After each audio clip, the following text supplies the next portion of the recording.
Danger Dolan.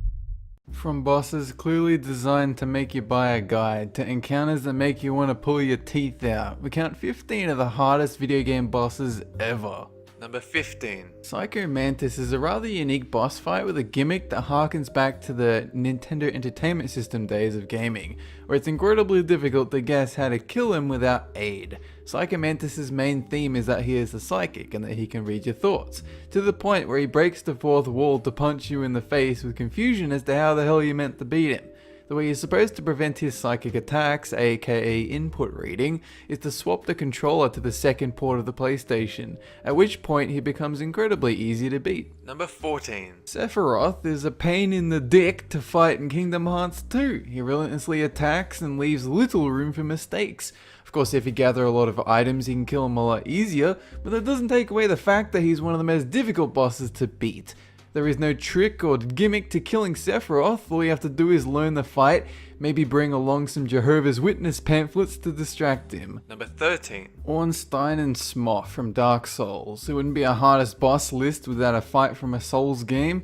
It was an easy pick between Biggie and Smalls and Flame Lurker, but in the end, Timon and Pumbaa won out thanks to the fact that you can cheese Flame Lurker using magic. The best way to beat Asterisk and Obelisk is to kill Slim before Fat Boy, because Chunk is a lot easier to kill than Dirty in the second phase. Also make sure to take advantage of the pillars and rely on rolling and evasion instead of heavy armor and blocking. Number 12. Mike Tyson is a real beast in Punch-Out. He throws haymaker after haymaker in the first 90 seconds of the match, and if you block one of his attacks, you almost die. The only real method of killing him is dodging his unpredictable punches until the 90-second mark, where you can safely land some hits. Mike Tyson never played Punch-Out until 2013, but more interesting is the fact that he actually had enough remaining brain cells to use a NES controller. Number 11. Sinistar from Sinistar haunts you throughout your time playing. In a game that's already very hard, Sinistar still comes out on top as being the hardest part. At any point, Sinistar can come out with a taunt like, "Beware, I live," and will start chasing you throughout the level. To top everything off, the only way to kill Sinistar is to collect special crystals by destroying asteroids. But don't worry, even if you kill him, he'll be back to make you pee yourself all over again. Number 10. Gil from Street Fighter 3 is the quintessential example of why barely anyone enjoys playing the campaign in a fighting game. Either the AI is far too easy, or they're plain old bullshit until you learn how to exploit their patterns. Beating Gil requires just that. You watch him, you learn how the AI works, eventually you see all of his openings before they come and then obliterate him.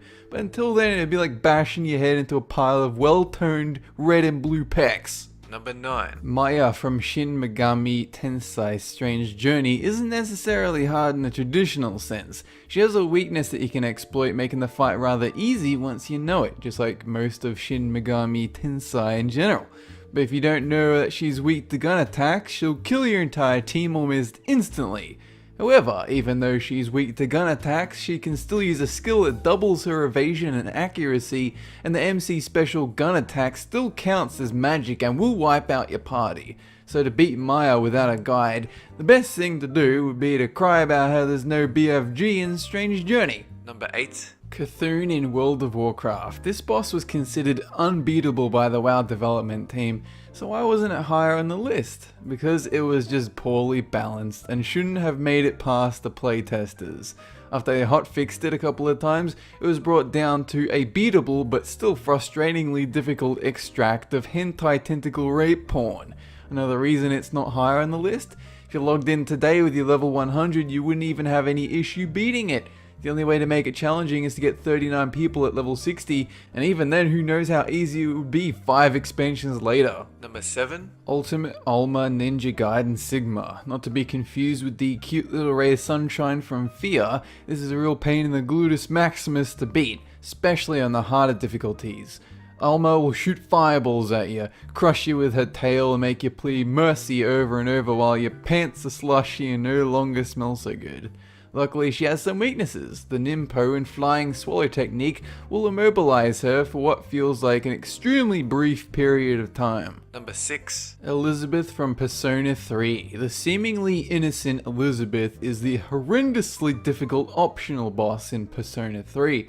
Seems she wants to repay you for all the dates you took her on with a world of crushing despair. She swaps personas every turn, thus changing her weaknesses and strengths each time, as well as hitting you like a truck. But wait, there's more. You can't bring any of your allies to face her, as she will instant kill you if you have 2 or more people in your party.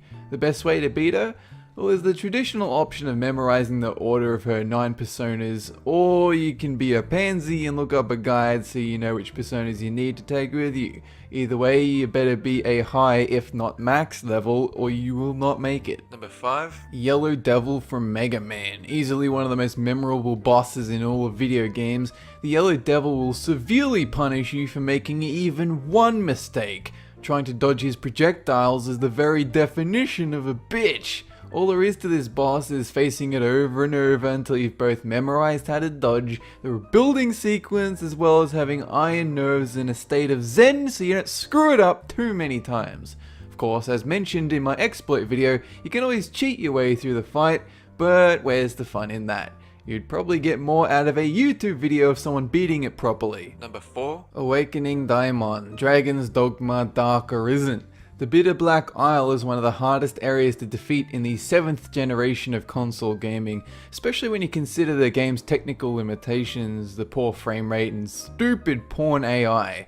But the hardest part of it all is when you revisit the last boss, Daimon, in his awakened form.